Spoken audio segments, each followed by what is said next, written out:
ατελιέ του Sweet Butterfly της Ξάνθης. Είμαστε εδώ για να σας δείξουμε τις νέες τάσεις του φθινοπόρου. Θα σας δείξω ένα μακιγιάζ στο μοντέλο μας την Κική. Έχουμε τοποθετήσει στην Κική τη βάση και είμαστε έτοιμοι να ξεκινήσουμε το μακιγιάζ. Ξεκινάμε με το μάτι, θα τοποθετήσουμε μια πολύ απαλή βάση σε όλο το κινητό βλέφαρο και στο καπάκι. Αφού έχουμε τοποθετήσει τη βάση σε όλο το μάτι, χρησιμοποιούμε μια σκούρα σκιά για το κινητό βλέφαρο.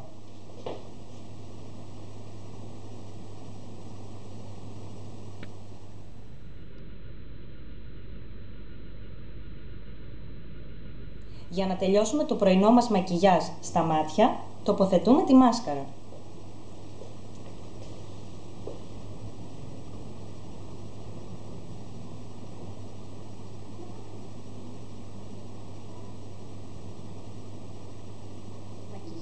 Θα τοποθετήσουμε το ρούζ, το οποίο θα πρέπει να είναι είτε ροδακινή είτε σε αποχρώσεις του ροζ, για να φαίνεται πιο υγιή η επιδερμίδα. Φυσικά μιλάμε για πρωινό μακιγιάζ.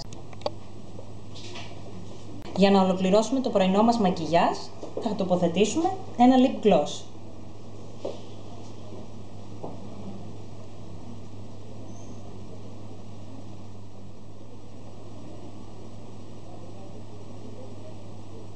Για να μετατρέψουμε ένα πρωινό μακιγιάζ σε βραδινό, θέλουμε δύο κινήσεις. 1. Να τοποθετήσουμε το eyeliner. 2. Να τοποθετήσουμε ένα έντονο κραγιόν.